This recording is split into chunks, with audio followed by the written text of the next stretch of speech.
Sir जी line में बिल्कुल बैठिए। सभी बंधुवर जोड़ ले दोनों हाथ।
अनंतानंद सिद्धि परमेश्वरी भगवान की, परम पूजनीय श्रीमद पंचतमश्री भगवान की, परम पूजनीय चतुर्विंशी तीर्थंकर भगवान की, परम पूजनीय देवादिदेव आदि ब्रह्मा आदि प्रभु आदिनाथ भगवान की, परम पूज्य मूलनायक देवादिदेव चंद्रप्रभु भगवान की, वर्तमान शासनपति सर्वज्ञदेव भगवान महावीर स्वामी की, परम पूज्य आचार्य श्री मानतंग स्वामी की, परम पूज्य गणाचार्य गुरुदेव विराट सागर जी महाराज की, अहिंसामय विश्व धर्म की, आचार्य गुरुदेव सागर जी महाराज की,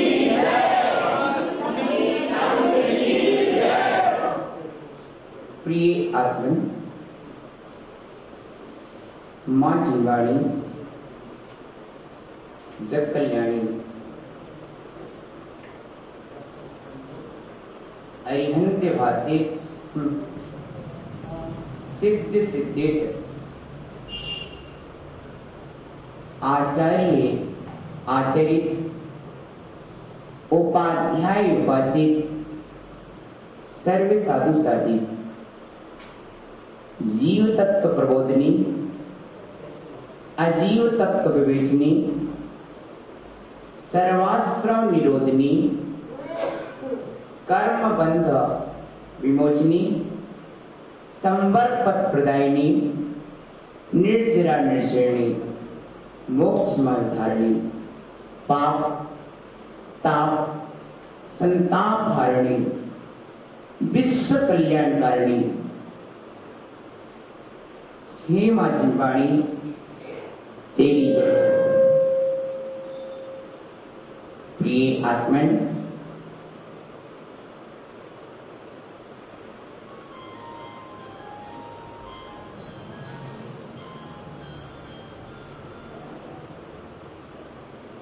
अरिहंता की भक्ति सम्मतम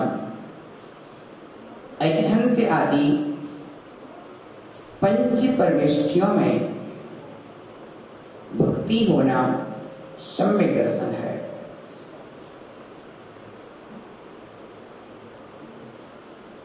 यह सम्यक दर्शन तीन लोक में दुर्लभ महामूल्यवान है। जिस सम्यक के समान संसार में कोई उपकारी नहीं, ऐसा यह सम्यक जिससे उत्पन्न होता है उसका नाम है जिनेंद्र भक्ति। जिनेंद्र भक्ति आत्मा में उत्पन्न होती है। जिनेंद्र भगवान के गुणों के प्रति आत्मा में जो भावना, जो आस्था, जो श्रद्धा, जो अभिव्यक्ति जन्म लेती है उसे जिनेंद्र भक्ति कहते हैं। यह जिनेंद्र भक्ति असंख्यात गुणी कर्म निर्जरा कराती है। जिन भक्ति के प्रभाव से जन्म जन्म के संचित पाप दूर हो जाते हैं, जैसे सूरज की किरणें अंधकार का नाश कर देती हैं, वैसे ही जिनेंद्र भक्ति कर्मों का नाश कर देती है। जैसे अग्नि की शिखा कपास के ढेर को जला देती है, वैसे भक्ति कर्मों को, पापों को जला देती है। प्रिय आत्मन,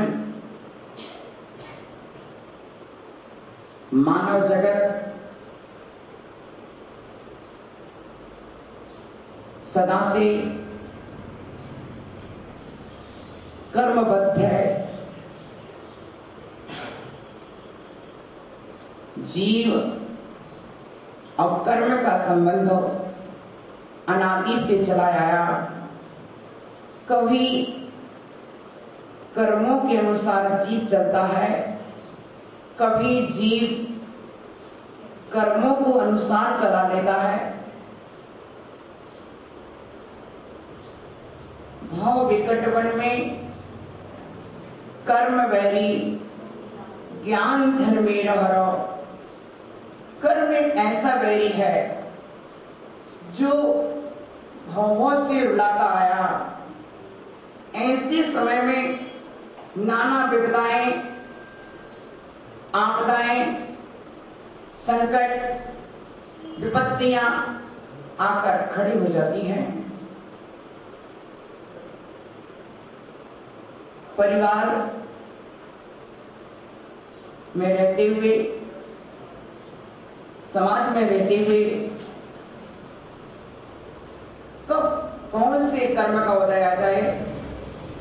कभी मानसिक वेदना हो जाती है, कभी वाचनिक वेदना होती है, कभी कायिक वेदना होती है, कभी आधि, कभी व्याधि। इन सब से मुक्ति पाने का क्या उपाय है? तो आचार्यों ने श्रावकों के लिए सर्वोत्तम साधन बताया, जिन भक्ति। भक्ति एक ऐसा अवलंबन है जो सहजता से लिया जा सकता है। जब हमारे पर संकट आए तो हम क्या करें? हम देखते हैं आचार्य मानतुंग पर संकट आया, उनने क्या किया?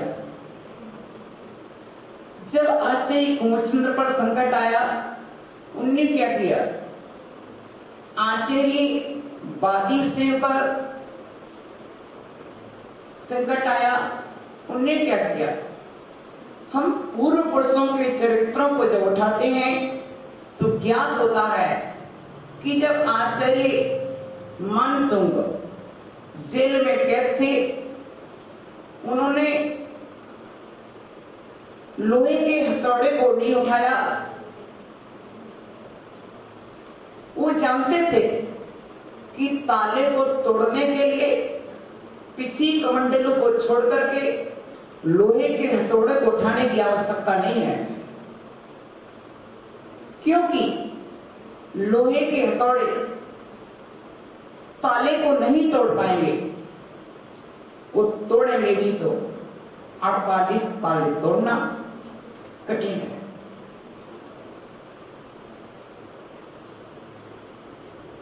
मुनि का धर्म लोहे के हथौड़े को उठाना नहीं है। लोहा का बल कमजोर हो सकता है, उनके पास था श्रद्धा का बल।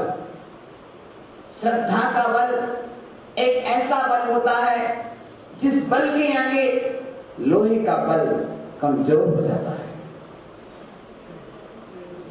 इसलिए उन्होंने श्रद्धा के बल पर भक्तामर स्तोत्र की रचना की। आस्था का बल भीतर से पुकार उठा। प्रथम तीर्थंकर आदिनाथ स्वामी की आराधना में चित्त लवलीन हो गया। तन जेल में था, लेकिन मन भगवान में लवलीन था। शरीर कैद खाने में था, लेकिन आत्मा प्रभु के गुणों में लवलीन थी। देखने वाले देख रहे, मानतुंगाचार्य जेल में है, लेकिन मानतुंगाचार्य देख रहे कि मैं तो प्रभु की भक्ति में लवलीन। देख रहे हैं 48 ताले के अंदर एक कैद है, लेकिन वह कह रहे हैं आत्मा का स्वभाव कैद होना है ही नहीं। आत्मा का स्वभाव ताले में बंद होना है ही नहीं। आज तक इस आत्मा को कौन कैद कर पाया है? मेरा कर्मोदय भी मुझे कैद कर पाया है, और कर्मोदय जब शांत हो जाएगा तो अपने आप मैं निकल जाऊंगा। अरे प्रभु, आप तो इस शरीर से की कैद से निकल करके सिद्धालय पहुंच चुके, तो क्या मैं इस जेल से कैद होकर के बाहर नहीं आ सकता? जब आप कर्मों के 148 तालों को तोड़ चुके और सिद्धालय चले गए, तो क्या आपका भक्त के 48 ताले न टूटेंगे? प्रिय आत्मा, मानतुंगाचार्य जिन भक्ति में लवलीन प्रभु का ध्यान कर रहे हैं, संकट में आत्म ध्यान नहीं किया जाता है। आज की स्थिति यह है, जरा सी आपत्ति आती है, हम आत्म ध्यान करने लगते हैं, टेंशन करने लगते हैं, टेंशन में बिस्तर पकड़ते हैं। लेकिन हमारे आचार्य ने टेंशन नहीं किया, भगवान का गुणगान किया। जानते थे पुण्य का हेतु जिन भगवान है, पुण्य के हेतु जिन भगवान हैं, पाप के निवारक जिन भगवान है, 48 तालों को खोलने की चाबी टेंशन नहीं है, इंटेंशन है, भक्ति है, ध्यान है। धर्म ध्यान में लवलीन हो गए। प्रिय आत्मा, एक जिनेन्द्र भगवान की भक्ति के विषय में ऐसा कहा, पूजा कोटि समम स्तोत्र, 1 करोड़ पूजा करने का जितना फल मिलता है, उतना फल एक स्तोत्र का मिलता है। पूजा कोटि समम स्तोत्रम, 1 करोड़ पूजा करने का जितना फल होता है उतना फल एक स्तोत्र का होता है। भक्तामर स्तोत्र वर्तमान के समस्त स्तोत्रों में सर्वोत्कृष्ट कोटि का स्तोत्र है। दिगंबर पद्धति हो, श्वेतांबर परंपरा हो, दोनों परंपराओं में इस स्तोत्र को नियमित किया जाता है। बुंदेलखंड की ये परंपरा है, जब भी किसी का नया मकान बनता है सर्वप्रथम भक्तांबर का 24 घंटे का पाठ होता उस मकान में। गृह प्रवेश तभी होगा जब 24 घंटे का अखंड पाठ उस मकान में हो जाएगा। प्रायः करके कोई भी नया अनुष्ठान प्रतिष्ठान खुलेगा तो पहले 24 घंटे का भक्तांबर का पाठ वहां पर जरूर होगा। बचपन में मुझे 12-10 वर्ष की उम्र में भक्तांबर स्तोत्र आ गया था। 12 वर्ष की उम्र में भक्तांबर स्तोत्र का पूरा कंठस्थ हो गया था और 13-14 की उम्र में तो इसकी पूरी मंगल गीता 48 पेज की वो भी कंप्लीट हो गई थी।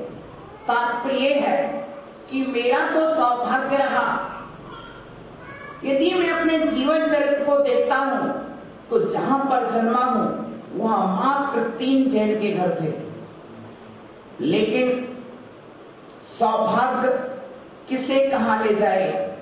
वहां से उठ करके मैं 10 साल में घर को त्याग करके संस्कृत विद्यालय में पढ़ने पहुंचा, जहां पर बरणी जी ने आपके शीतलचंद जी जैसे ये सब विद्वान जहां पर पढ़े हैं उसी विद्यालय मुझे पढ़ने मिला। कक्षा 6वीं में बाल बोध पढ़ा, 7वीं में रत्न करंडक श्रावकाचार पढ़ा। जब मेरी उम्र 12 वर्ष की थी, 13 वर्ष की उम्र में तत्व सूत्र पढ़ने का सौभाग्य मिला। 14 वर्ष की उम्र में पुरुषार्थ सिद्धिपाय पढ़ने का सौभाग्य मिला। 15 वर्ष की उम्र में सर्वार्थ सिद्धि पढ़ने का सौभाग्य मिला। 16 वर्ष की उम्र में जीवकांड पढ़ने का सौभाग्य मिला। 17 वर्ष की उम्र में कर्मकांड पढ़ने का सौभाग्य मिला और 18.5 वर्ष तक तत्वार्थ राजवार्तिक में प्रवेश कर चुका था, जब तक मेरी धर्मशास्त्री 2य वर्ष एवं संस्कृत शास्त्री फर्स्ट ईयर में पढ़ रहा था। उसी समय विद्यालय में गुरुदेव विराग सागर जी के शिष्य निर्णय सागर विनम्र सागर का चातुर्मास हुआ। चातुर्मास की फलश्रुति दोपहर का मंच संचालन प्रतिदिन मैं करता था। जुड़ाव अच्छा हुआ और जुड़ करके ऐसा जुड़ा कि जीवन में प्रथम बार आहार दान दिया था। गांव का था, डर लगता था बड़े बड़े लोग के बीच में कैसे पहुंचे, लेकिन प्रथम बार आहार दान दिया। उसके बाद उसी दिन आहार को जो कपड़े पहने, उसी दिन जो नियम लिए, उसके बाद सीधे मोक्ष मार्ग पर आ गया ये आत्मा। इसलिए मैं अपने आप को बहुत सौभाग्यशाली मानता हूं और आज गुरु की कृपा से आपके बीच में हूं, यहां तक पहुंचा। भक्तांबर स्तोत्र मेरे जीवन का बहुत प्रिय स्तोत्र रहा। मैंने अनेकों बार इसका अनुभव किया है। मैं कर्नाटक की यात्रा पर था। बिहार में स्थान पूर्व से मालूम नहीं होता कैसा स्थान है, क्या है। एक स्थान पर मेरा प्रवेश हुआ। मुझे पंचायत के भवन में रोक दिया, जो वर्षों से नहीं खुला था, गांव के बाहर बना था, शमशान भूमि पर। सरकारी जगह, वहां पर रात्रि में सोते समय मैं देख रहा हूं कि चिताएं जल रही हैं। कोई किसी की चटाई उठा के फेंक रहा है, कोई किसी की चटाई उठा के फेंक रहा है। सब साथ को सो रहे। कोई महाराज हमसे कहते, महाराज आप हमारी चटाई क्यों फेंक रहे? फिर वो कहते, महाराज आप हमारी चटाई क्यों फेंक रहे? मैं जागा रात्रि में 12 बजे और मैंने भक्तामृत स्तोत्र का पाठ शुरू किया। सबसे कह दिया सो जाओ। सब आराम से सोए। सुबह हुआ, सबने अपनी कहानी सुनाई। मैंने कहा 12 के बाद तो कुछ नहीं हुआ? बोले 12 के बाद कुछ नहीं हुआ। आपने क्या किया था? मैंने कहा मैंने भक्तामृत का पाठ किया था। तो प्रिय आत्मन, भक्तामृत स्तोत्र का मैंने अनेकों बार चमत्कार देखा है, अनेकों बार प्रमाण देखा है। इस स्तोत्र को एक बार भी पढ़ लिया जाए तो घर की विपदाएं दूर हो जाती हैं। इस स्तोत्र के प्रभाव से बड़े बड़े रोग, बड़ी बड़ी व्याधियां दूर हो जाते हैं। मन के विकल्प इस स्तोत्र के पढ़ते ही दूर चले जाते हैं। जरूरी नहीं है कि 48 काव्य ही पूरे पढ़े जाएं। यदि कोई पहला काव्य भी पढ़ता है तो उससे भी कार्य सिद्धि होती है। वर्तमान में भक्तामृत स्तोत्र के जो वृद्धि मंत्र हैं, उनकी जो शक्तियां हैं, सबसे महान शक्तिशाली वृद्धि मंत्र है। मैं तो प्रतिदिन शांति धारा करता हूं, तो 48 वृद्धि मंत्रों की शांति धारा करता हूं। भक्तामृत स्तोत्र की जो शक्तियां, आचार्य कहते हैं एक एक अक्षर में इतनी शक्ति है, 1,00,000 योजन तक प्रभाव डाल सकती है। 1,00,000 योजन, 1 योजन 12 किलोमीटर है, यानी 12,00,000 किलोमीटर तक यहां पर भक्तामृत स्तोत्र पढ़ा आ जाए और 12,00,000 किलोमीटर दूर बैठा हुआ व्यक्ति पर भी इसका प्रभाव पड़ सकता है।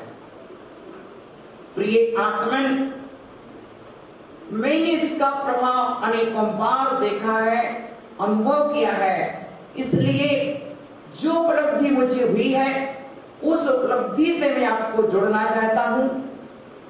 मैं चाहता हूं यदि इस स्तोत्र ने मेरे कष्टों में सहायता दी है, इस स्तोत्र ने मुझे विपदाओं में सहयोग दिया है, इस स्तोत्र ने मुझे बुद्धि दी है, विवेक दिया है, चातुर्य दिया है, इस स्तोत्र का महान फल है। 24 घंटे इसकी आराधना हो सकती है। तो क्यों ना हम इस स्तोत्र को आपको सिखाएं, आप सीखें, आप भी उससे लाभ उठाएं। ये वर्षा योग का परम योग, पावन योग, पावन स्तोत्र।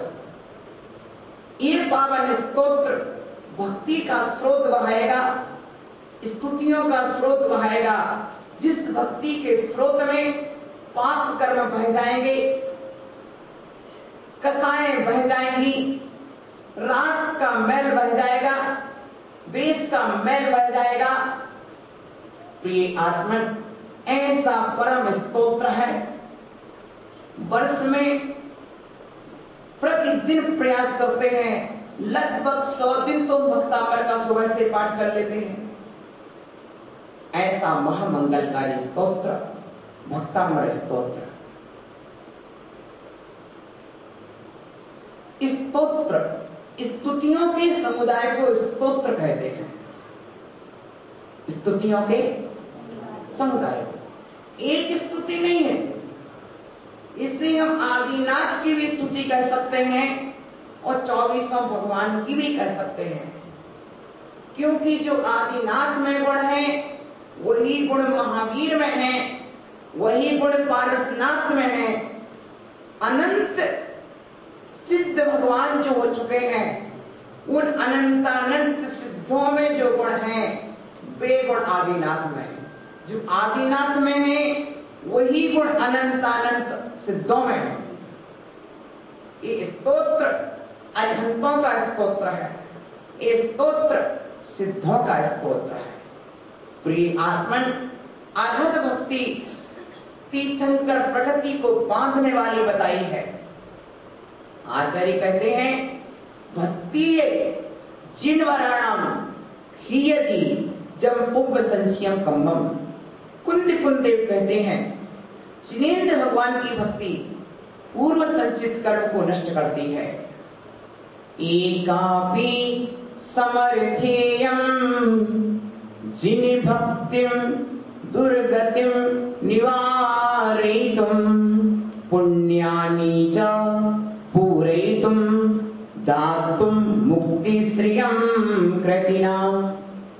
तुम्हारे पास कुछ हो ना हो, ज्ञान हो ना हो, चारित्र हो ना हो, एक अपि समर्था इयम, यह मात्र जिनेंद्र भगवान की भक्ति अकेली समर्थ है दुर्गति को रोकने के लिए। यदि तुम भक्तामर स्तोत्र पढ़ते हो तो मैं कह सकता हूं कि आपकी कभी नरक गति नहीं हो सकती, कभी त्रेंच गति नहीं हो सकती, कभी दुर्गति नहीं हो सकती, नियम से देव गति होगी। भक्तामर स्तोत्र का एक काव्य भी पढ़ा जाए तो आचार्य कहते हैं 48 मिनट तक विशुद्धि बनी रहती है। एक अंतर मुहूर्त तक विशुद्धि रहती है। कितने समय तक? 48 मिनट से एक समय का। भक्तांबर का एक का पढ़ा अंतर मुहूर्त तक विशुद्धि रहती है। इसलिए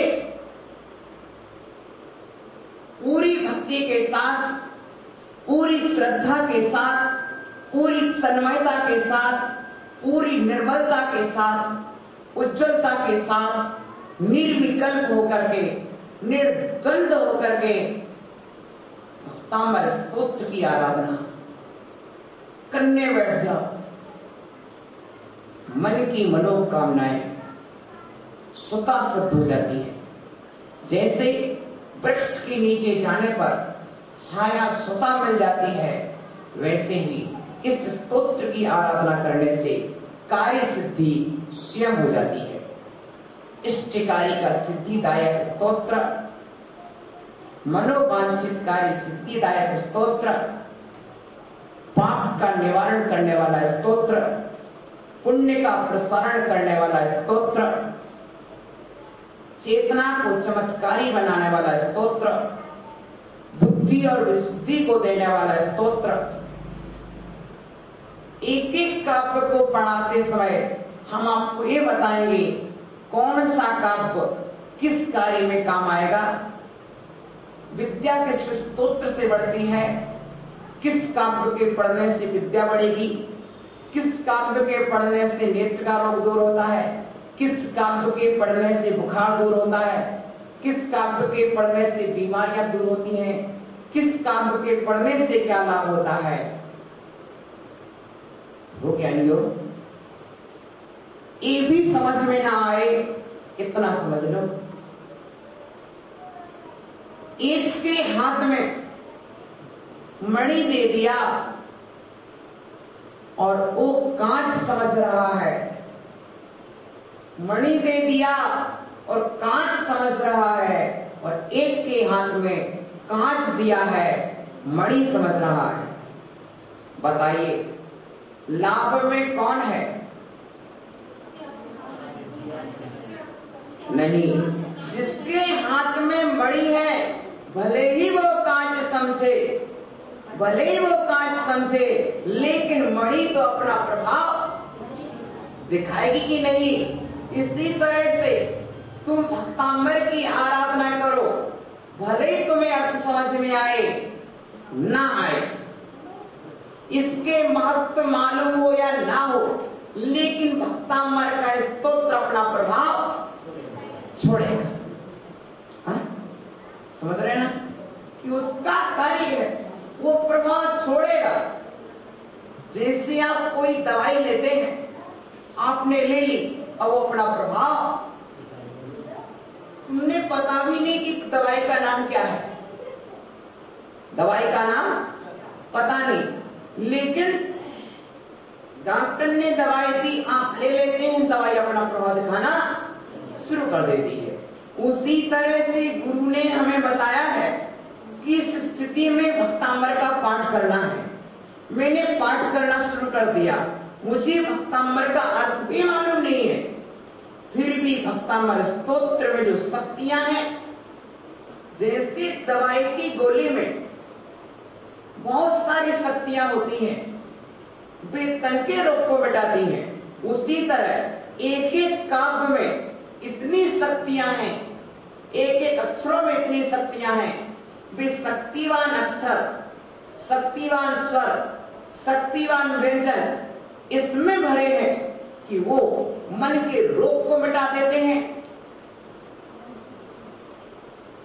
और अशांत वातावरण को शांत कर देते हैं, मन को प्रसन्न कर देते हैं। इसलिए भक्तांबर स्तोत्र परम स्तोत्र है, उत्कृष्ट स्तोत्र है। यह स्तोत्र पूज्यतम पावनतम स्तोत्र है। इस स्तोत्र के रचयिता आचार्य देव श्री मानतुंग हैं। इस स्तोत्र में 48 छंद हैं। स्तोत्र की रचना संस्कृत भाषा में वसंत तिलका छंद में है। स्तोत्र की विधा निराली है, इसलिए निराली है कि पहले काव्य में पहली पंक्ति में जितने अक्षर मिलेंगे उतने ही अक्षर दूसरी पंक्ति से लेकर 48वें काव्य की अंतिम पंक्ति तक उतने ही अक्षर मिलेंगे। पहली लाइन में जितनी मात्राएं मिलेंगी उतनी ही मात्राएं दूसरी पंक्ति से लेकर 48वें काव्य की अंतिम पंक्ति तक मिलेंगी। इसलिए भक्तांबर स्तोत्र में 48 काव्य हैं। इस स्तोत्र में एक काव्य में 4 पंक्ति हैं। कितनी हो गई? 192। एक पंक्ति में 14 अक्षर हैं।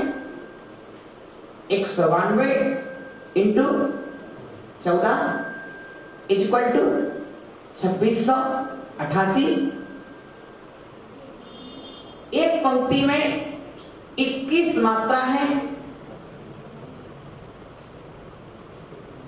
एक पंक्ति में 14 अक्षर हैं। कुल पंक्ति 192 है। 14 इंटू 192 इक्वल टू 2688। अर्थात भक्तांबर स्तोत्र में कुल अक्षर कितने हैं? 2688। भक्तांबर स्तोत्र की ये विधा देखिए। 48 काव्य, प्रत्येक काव्य में 4 पंक्ति, 192। एक पंक्ति में 21 मात्राएं। 21 मात्राएं। इस विधा से कितनी हुई? इस विधा से कितनी हुई? 4032। 192 equal to 192 into 21 equal to 4032। हम ये बताना चाहते हैं, आचार्य देव की प्रणाली को समझिए। ये कितना कठिन और कितना महान स्तोत्र है, किस पद्धति से उन्होंने जमाया है। आप अपनी दुकान का माल कितनी पद्धति से जमाते हैं। सरगम पर एक एक स्वर को कितने तरीके से जमाया जाता है, समझ रहे? पूरा चित्त हमारी ओर। सरगम के साज पर एक एक स्वर को जैसे जमाया जाता है, आप अपने व्यापार में एक एक सामान को समझौते हैं। गृहिणी ग्रह के कार्य को सजोती है तो कवि अपनी कविता का श्रृंगार करता है और ऐसा सजोता है। तानसेन का स्वर बुझे हुए दीपक को जला देता है। तानसेन का स्वर गर्मी की ऋतु में बरसात कर देता है। तो आचार्य मानतुंग कहते हैं कि मेरे स्वर ईश्वर को जगा देते हैं, मेरे स्वर ज्ञान का दीपक जला देते हैं, मेरे स्वर श्रद्धा का दीपक जला देते हैं। तानसेन के विषय में तो इतना ही सुना था कि जब तानसेन गाना बैठता था तो फिर बुझे हुए दीपक जल उठते थे। लेकिन मैंने मानतुंग के विषय में तो ये सुन रखा है कि जब वह भक्तांबर को गाने बैठे तो लोहे के ताले भी टूट गए। मैंने तानसेन के विषय में इतना ही सुना था कि जब तानसेन अपनी स्वरलहरियां छोड़ता था तो आकाश से जल की धाराएं फूट पड़ती थी। लेकिन मैंने समंतभद्र के विषय में सुना है कि जब समंतभद्र स्वामी स्वयं स्तोत्र गा रहे थे तो समय पाषाण पिंड फट गया और उसमें से चंदक प्रभु भगवान प्रकट हुए।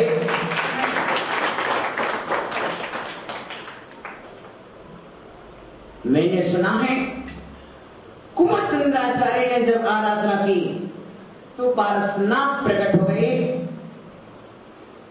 मैंने सुना है कि ईश्वर अनेकों बीमारियों को दूर करता है, संगीत अनेकों बीमारियों को दूर करता है। लेकिन इससे भी महान बात मैंने ये सुनी है कि एक ही भाव के निर्माता आचार्य वादिराज स्वामी जब भक्ति में लीन होकर के एक ही भाव स्तोत्र को गाते हैं तो उनका कुष्ठ रोग कुष्ठ काया कंचन काया के रूप में परिवर्तित हो जाती है, पल भर में कुष्ठ रोग दूर हो जाता है। मैंने सुना है संगीत के प्रभाव से रोग दूर हो जाते हैं, पर मैंने इस धरती के महाकवि धनंजय जब भक्ति करते हैं और भक्ति करने के बाद भक्ति से पवित्र गंधों तक जब अपने बेटे पर छिड़क देते हैं तो उसका विष दूर हो जाता है। प्रिय आत्मन ये है, विचार करो मानतुंगाचार्य ने संकट के समय सार हाथ में ले लिया। कुमुदचंद्र ने संकट के समय सार हाथ में ले लिया। वादिराज ने संकट के समय सार हाथ में ले लिया। क्यों? प्रिय आत्मन, मानतुंगाचार्य ने भक्ति का सहारा लिया, मानतुंगाचार्य ने स्तोत्र का सहारा लिया, कुमुदचंद्र ने भक्ति का सहारा लिया, धनंजय ने भक्ति का सहारा लिया, वादिराज ने भक्ति का सहारा लिया। तो हम आपसे भी कहेंगे, जब हमारे आचार्यों ने स्तोत्र के सहारे को लेकर के इतनी बड़ी विपदा को पार कर लिया है तो फिर हम सब स्तोत्र को लेकर के आपदा को पार करेंगे और संपदा को प्राप्त करेंगे।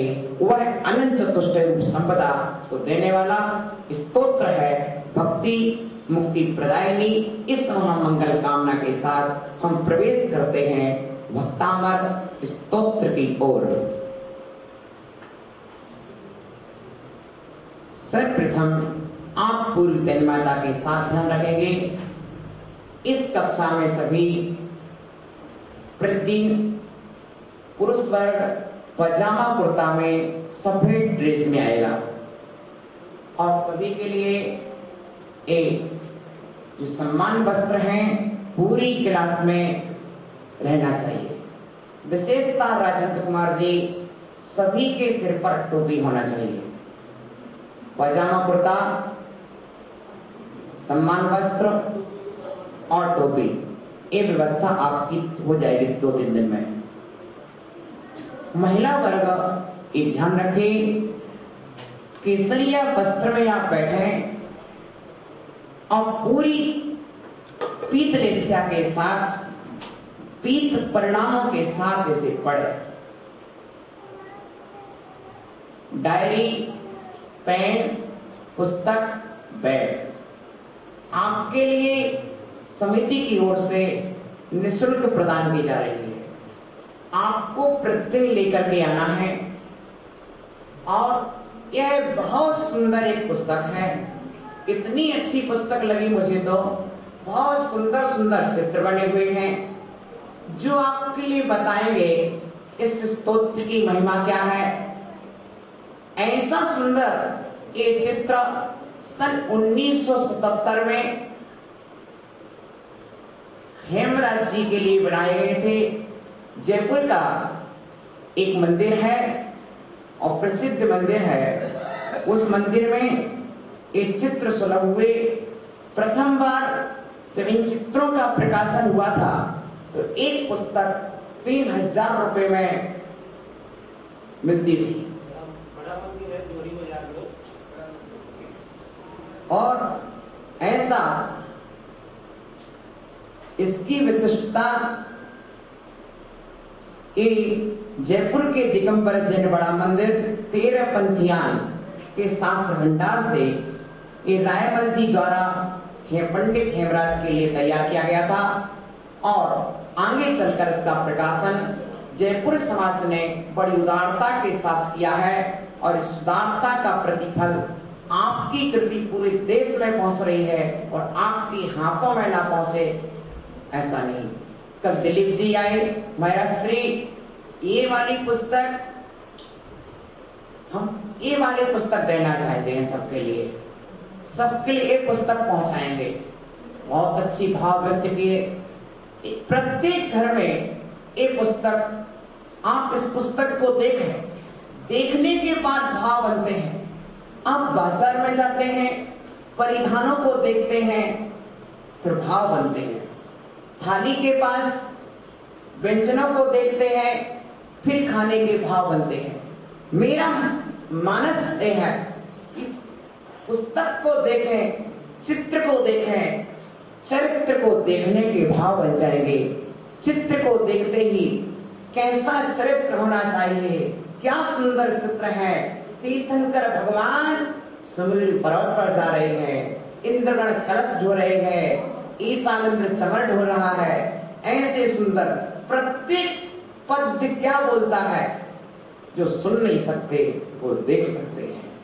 और आत्मा देखे, सुने, समझे, उन सब भावों को लेकर के यह कृति आपके बीच में है। इसकी व्यवस्था आप क्लास के बाद कर लें, जैसी भी हो।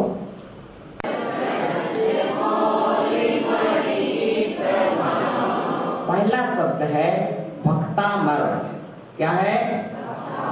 अधिकांशतः लोग करते हैं भक्तांबर, एक गलत हो जाता है। लोग क्या बोलते हैं? कौन सा पाठ हुआ था अपने यहाँ पर? भक्तांबर। भक्त अंबर, अंबर भी नहीं है, फिर भक्तांबर, अंबर भी नहीं है। हम अधिकांशतः उच्चारण में देखते हैं लोग क्या बोलते हैं? भक्तांबर पाठ, भक्तांबर पाठ, अंबर बोल देते हैं या भक्तांबर बोल देते हैं, तो दोनों गलत हो जाती हैं। है क्या? भक्तामर, भक्तामर, भक्तामर, भक्तामर। ठीक। जब प्रा आगे है तो संयुक्त अक्षर कहलाता है। जब संयुक्त अक्षर आता है तो पूर्व के अक्षर पर जोड़ देते हैं। क्या बोलते हैं? भक्तामर प्रणत। ऐसा बोलेंगे, बोलोगे भक्तामर प्रणत मणि प्रभाणा नहीं और भक्ता मणि प्रभाणा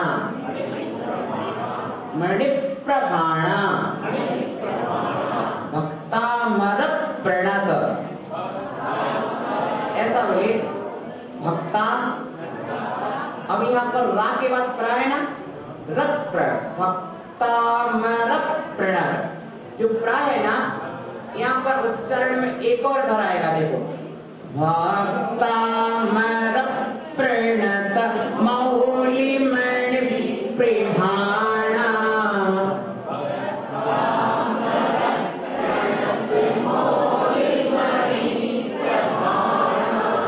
मणि प्रभाणा मुद्योतकं दलितिपापितमो वितानम्।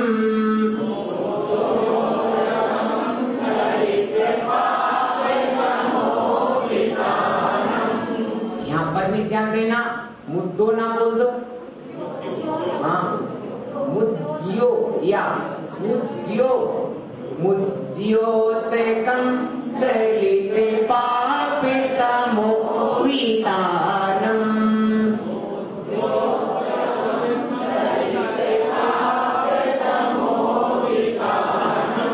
सम्यक् प्रणम्य जिनिपादियुगं युगादा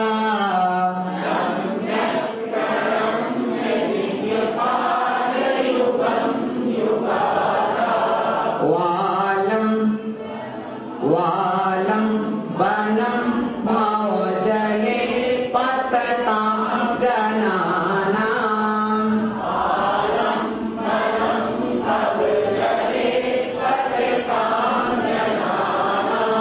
पुनः उच्चारण करेंगे हम, भक्तामर प्रणति मौलिमणि प्रभाणा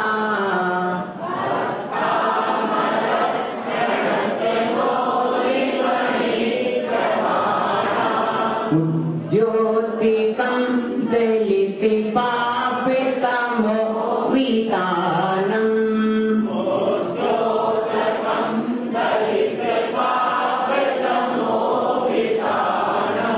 सम्यक् प्रणम्य जिनिपादियुगं युगादा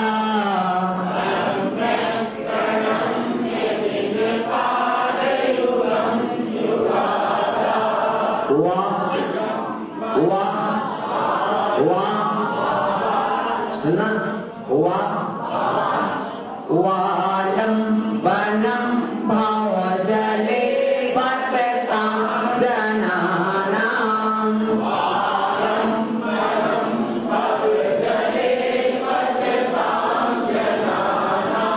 अब ध्यान देना थोड़ा, चौथी लाइन में व्यक्ति क्या करते हैं, वालम बलम ना के स्थान पर ला का उच्चारण कर देते हैं, उनको बलम बलम ज्यादा याद आ जाता है। तो कोई बोलते हैं बालम बनम, तो बालम भी नहीं है और बलम भी नहीं है, इसलिए ना बालम को याद करना ना बलम को याद करना। क्या वालम बनम, फिर भव नहीं भाव, भाव वा, देखो वा में तो नॉट पूरी बोलते हैं, बा में बोलो बाबा, हो गए बंद, वाह वाह आ गए समझ में। भाव भाव कितना अंतर है, वालम बनम भावजले पततां जनानाम्। यहाँ पर क्या होता है, कोई पततां के स्थान पर पतितां बोल देते हैं, क्या बोलते हैं, जबकि पतिताम नहीं है, पतताम है। क्या है, हाँ, इसका भी ध्यान देना। अब पुनः हम चलते हैं, हम उच्चारण करते हैं, भक्तामर प्रणति मौलिमणि प्रभाणा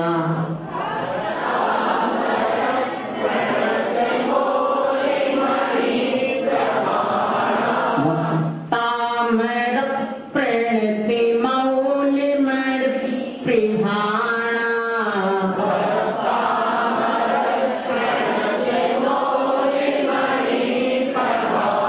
मुद्योतिकं दलित पापितमो वितानम्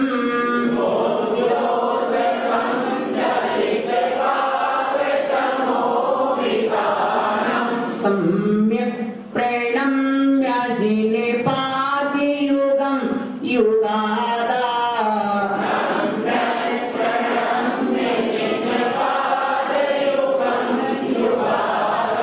वालं वनं भावजले पततां जनानां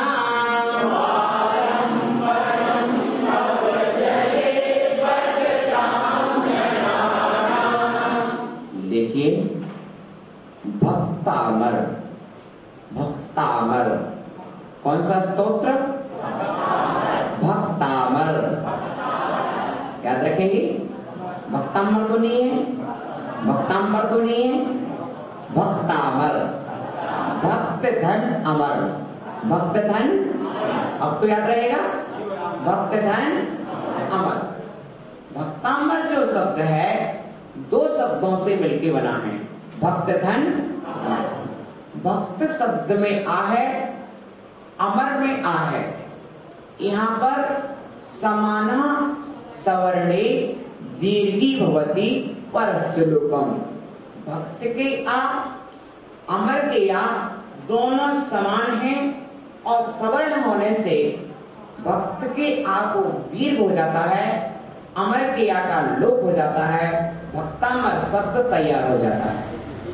क्या होता है? ठीक है ना। भक्त के आ अमर के आ दोनों आ समान संज्ञा वाले हैं, दोनों सवर्ण हैं और सवर्ण के आने पर क्या हो जाता है? आ को यहाँ दीर्घ हो जाता है और अमर के आ का लोप हो जाता है। ये कातंत्र व्याकरण की पद्धति है।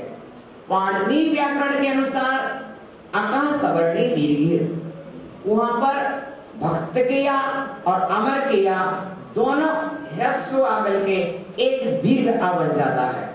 ठीक, ये संस्कृत व्याकरण की दूसरी पद्धति है। तो यहाँ पर दो आ मिलकर के क्या बन गया? बड़ा आ बन गया। ये क्या हुआ? पाणिनि व्याकरण की पद्धति।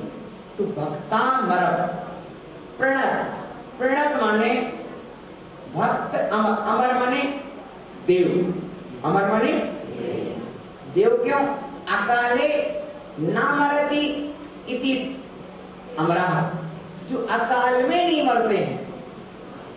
आगे ध्यान में, अकाल मरण नहीं होता उनका, इसलिए क्या कहलाते? अमर कहलाते। हम मनुष्य हैं, त्रियंश हैं, इनका अकाल मरण हो सकता है, लेकिन देवों का अकाल मरण नहीं होता है, इसलिए देव को अमर कहते हैं। प्रणत, प्रणाम करते हुए, नमस्कार करते हुए, शीश झुकाते हुए, माथा झुकाते हुए क्या हो रहा है? मौली, मौली माने मुकुट, मणि मुकुटों में लगी हुई मणियों, प्रभाणाम कांति, प्रभा से क्या हो रहा है? उद्योतकम, उद्योत हो रहा है। वह क्या कर रहा है? दलित पाप, पाप को दल रहा है। पाप तमह, पाप रूप अंधकार का जो वितान यानी समूह था उसको दल रहा है। हे भगवान, आपके चरणों में प्रणाम करने से, क्या करने से? चरणों में प्रणाम करते हुए देवों के मुकुटों से जो कांति निकल रही है, क्या हो रहा है? उससे जो प्रकाश हो रहा है वह पाप रूपी अंधकार को नष्ट कर रहा है। क्यों? आपके चरणों से। विशेषता देखना,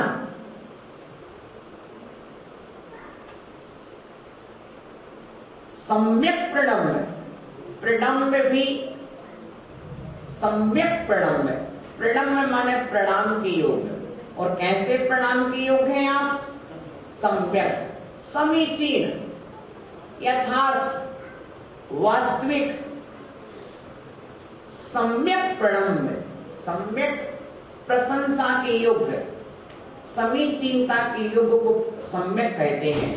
सम उपसर्ग पूर्वक अंश धातु से ये सम्यक शब्द बना है, तो सम्यक यानी प्रशंसा। सम्यक शब्द चारित्र के आगे क्यों ग्रहण किया? अज्ञान पूर्वक आचरण को रोकने के लिए। सम्यक दर्शन के आगे क्यों ग्रहण किया? श्रद्धा का वाची होने से। ज्ञान के आगे क्यों ग्रहण किया? सम्यक दर्शन को साथ में ग्रहण करने के लिए। तो सम्यक दर्शन, सम्यक ज्ञान, सम्यक चारित्र के साथ तो जुड़ा ही है, लेकिन प्रणाम के साथ भी सम्यक जुड़ा है। प्रणाम तो करना, लेकिन सम्यक पद्धति से करना। कैसे करना? मन शुद्धि, वचन शुद्धि, काय शुद्धि पूर्वक प्रणाम करना। मनोयोग से, वचन योग से, काय योग से, तीनों योग नमोत्र योग संभाल के, तीनों योगों को संभाल के, मन से नमस्कार, वचन से नमस्कार, काया से नमस्कार, भावों से नमस्कार। सम्यक प्रणाम, सम्यक प्रणाम के योग्य कौन है? जिन पाद, जिनेन्द्र भगवान के पाद।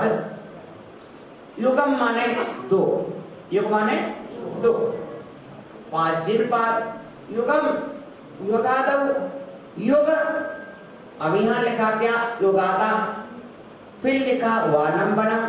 तो यहां पर एक संधि हुई है। शब्द था युगादव और आलंबनम। तो युगादव माने युग के आदि में। युगादव शब्द जो है ये सप्तमी विभक्ति का एक वचन है। आदि शब्द का सप्तमी विभक्ति के एक वचन में क्या बनेगा? आदौ। युग शब्द में आदि जुड़ गया, क्या हो गया? युगादि। और सप्तमी बनाया तो क्या बन गया? युगादौ। क्या बन गया? युगादौ। युग के आदि में सम्यक प्रणाम के योग जुड़े हैं। ऐसे जिनेन्द्र भगवान के चरण युगल क्या है? आलंबनम, सहारे हैं। किनके लिए? भाव जले, भावजल, संसार समुद्र। भावजल माने संसार समुद्र। पतताम, गिरते हुए जीवों के लिए, डूबते हुए जीवों के लिए। जलाना माने मनुष्यों को। संसार समुद्र में डूबते हुए प्राणियों के लिए जिनके चरण अवलंबन है, सहारे हैं, ऐसे आदिनाथ भगवान को क्या करके? सम्यक प्रणाम करके। आ गए ध्यान में? इसका भाव समझ में आ गया है स्तोत्र का? पहले काव्य का यह भाव है,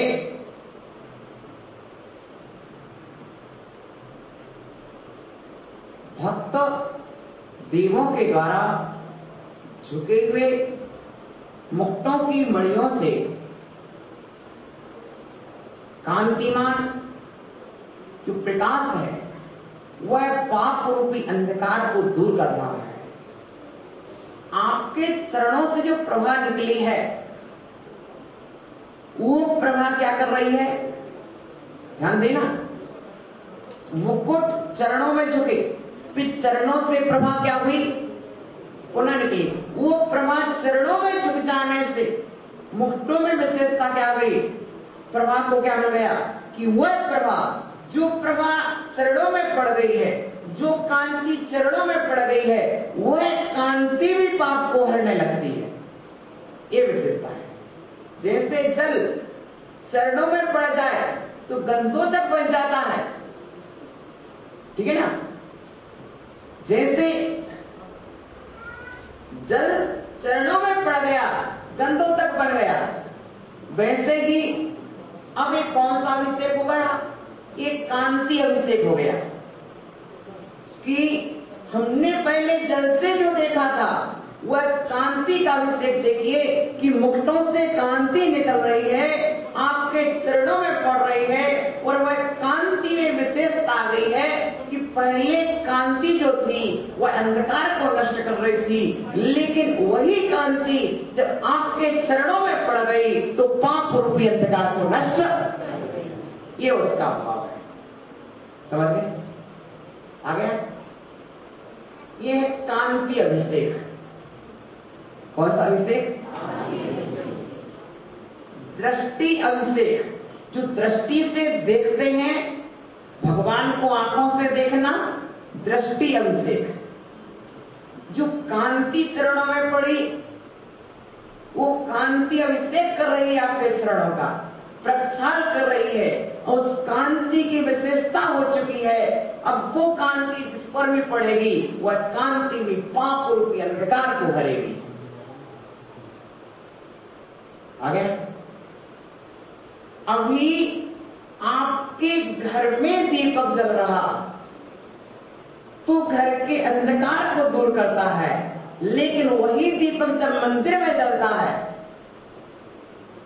वही दीपक जब मंदिर में जलता है और भगवान के चरणों तक उसकी कांति जाती है, और उस कांति में जो पहुंचता है तो उस दीपक की कांति का एक प्रभाव होता है कि वह पाप रूपी अंधकार को दूर करने लगता है।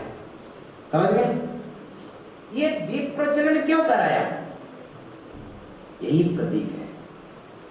विशिष्टता। पहले काम में प्रवेश करो। कभी आपने कल्पना की ये जो प्रकाश है बाहर के अंधकार को, लेकिन मुझे तो भीतर का अंधकार दूर करना है। पापतम विदानम। आचार्य मान तुम समझ रहे हैं कि बाहर में जो भी घट रहा है वह सब पाप के अंधियारे में हो रहा है। पुण्य के प्रकाश की आवश्यकता है, क्योंकि जितनी भी अनैतिक प्रवृत्तियां घटती हैं वे सब पाप की, वे सब अंधकार में घटती हैं, और जब प्रकाश हो जाता है तो प्रवृत्तियां नहीं घटती हैं। तो मानतो देख रहे हैं कि मुझे जेल में डाल दिया गया है, ये इसकी पाप की दशा है, ये इसके अज्ञान की दशा है। तो मुझे ध्यान देना है, पाप रूपी अंधकार को दूर करना है। देखो, एक नाव में बहुत सारे बच्चे जा रहे थे और वे बच्चे उधम करने लगे। तो नाव में एक सन्यासी बैठा था। सन्यासी बोला, नाविक कहो तो मैं अभी नाव को पलट दूं और सब बच्चे इसी नदी में डूब जाएंगे। नाविक बोला, नाव को मत पलटो, इसकी बुद्धि को पलट दो। नाव को मत पलटो, इनकी बुद्धि पलट दो। उसी तरह आचार्य मानते कहते हैं, क्या करो, हमें ताले लोहे के नहीं तोड़ना है, हमें तो कर्मों के ताले तोड़ना है, पापों के ताले तोड़ना है। और कर्मों के ताले तोड़ने के लिए स्तोत्र रचेंगे, स्तुतियां रचेंगे। स्तुति के रचने से एक कर्मों के ताले टूट जाएंगे। तो समझ में आ गया? पहले का भाव देखो, कितना प्यारा भाव है।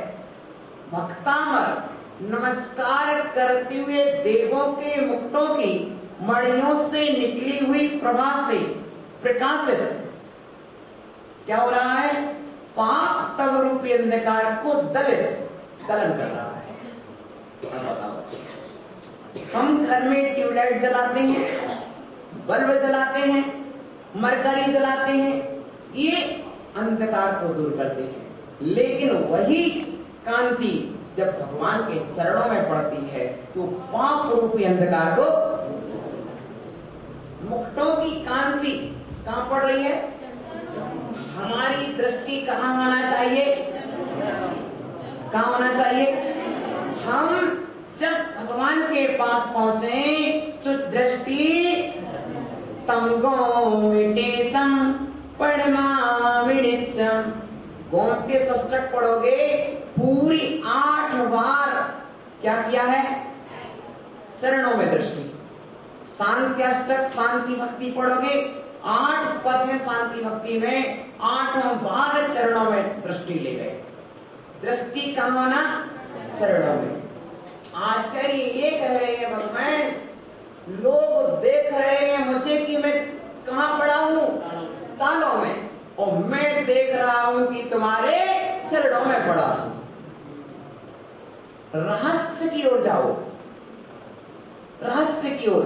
मुझे ये नहीं देखना है कि अखिलेश में क्या लिखा है, मुझे वहां तक पहुंचना कि मान तुम स्वामी उस समय क्या अनुभूति कर रहे होंगे जिस समय लिख रहे होंगे, उस समय उनकी चेतना क्या चल रही होगी, कौन सी चिंतन धारा चल रही होगी।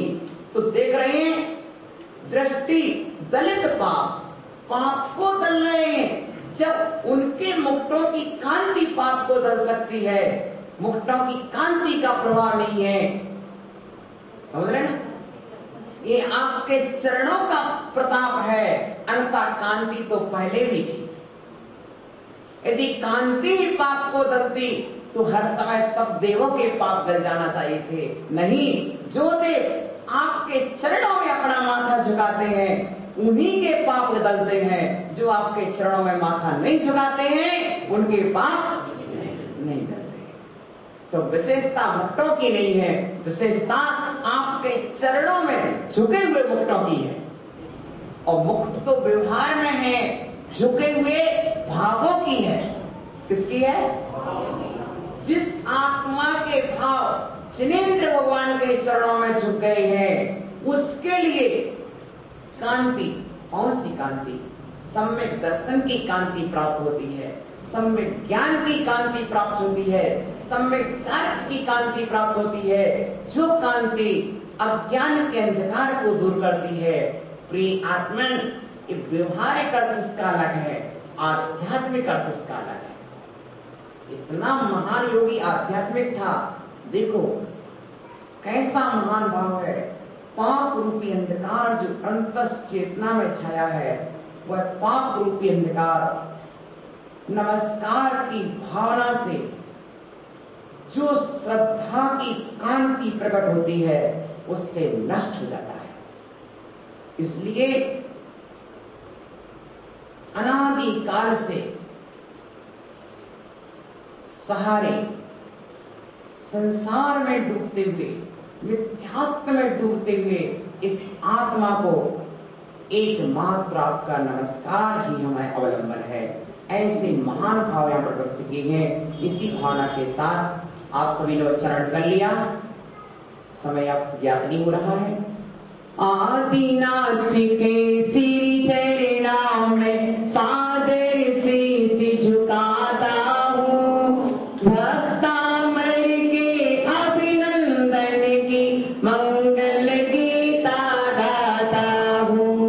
नतमस्तक सूर्य भक्तों के जिनवर पद अनुरागों के, मुकुटों की झिलमिल मड़िया की हीरक लड़िया, जगमग जगमग दमक उठी, प्रतिबिंबित हो चमक उठी। जिनके पावन चरणों से, चरण युगल की किरणों से, युग युग शरण प्रदाता जो, पतितों को भव त्राता जो। आज उन्हीं को नमन करूं, चरणों में नित्य नमन करूं। मान तुंग मुनिवर की कृति को भक्ति प्रसून चढ़ाता हूँ। उनके भावों की यह माला भक्तों को पहनाता हूँ, भक्तों को पहनाता। अब भैया कोई माला ना पहना पाए तो बुरा मत मानना, मैं आपको मान तुंग के भावों की माला रोज पहनाऊंगा। आप रोज सभा में आना, रोज माला पहनाएंगे सबके लिए। ओम नमः।